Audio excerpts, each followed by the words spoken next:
أعوذ بالله من الشيطان الرجيم. بسم الله الرحمن الرحيم. يا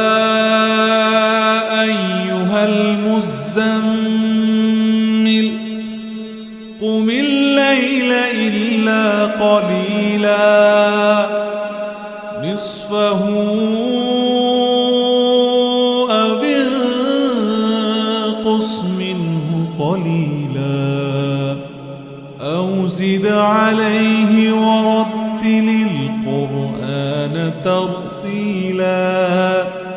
إنا سنلقي عليك قولا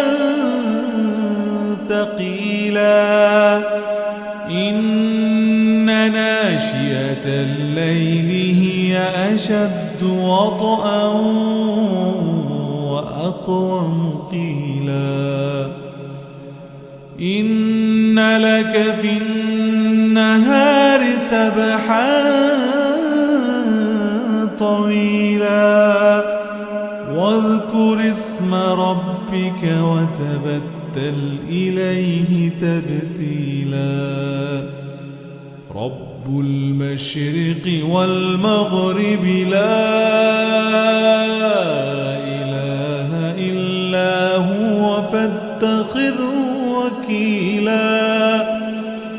واصبر على ما يقولون واهجرهم هجرا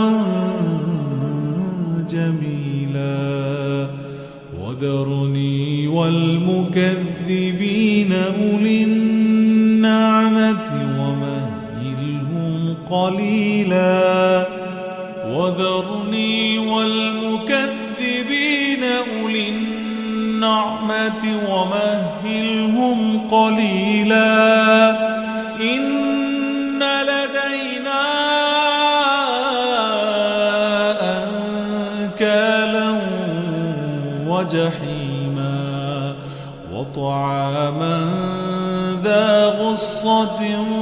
وعذابا أليما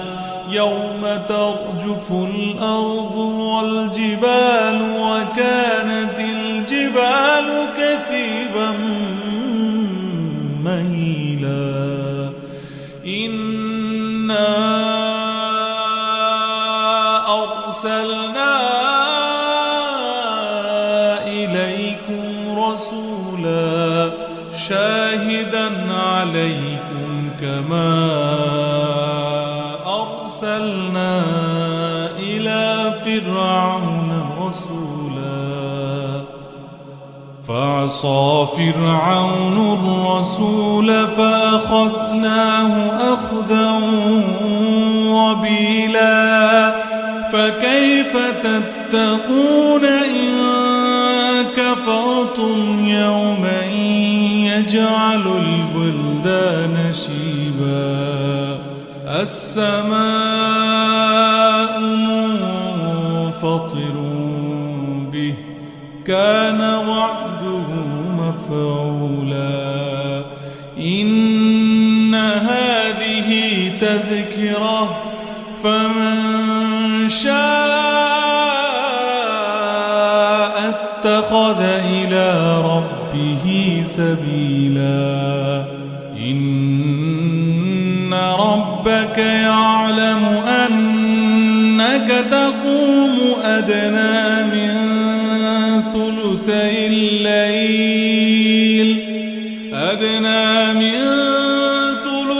الليل ونصفه وثلثه وطائفة من الذين معك والله يقدر الليل والنهار علم أن لن تحصوه فتاب عليكم فاقرؤوا ما تيسر من القرآن علم أن سيكون منكم مرضى وآخرون يضربون في الأرض يبتغون من فضل الله وآخرون يقاتلون في سبيل الله فاقرؤوا ما تيسر منه وأقيموا الصلاة وآتوا الزكاة وأقرضوا الله قرضا حسنا وما تقدموا لأنفسكم من خير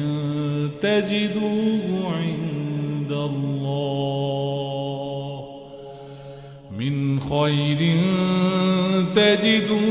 عند الله هو خيرا وأعظم أجرا واستغفروا الله إن الله غفور رحيم.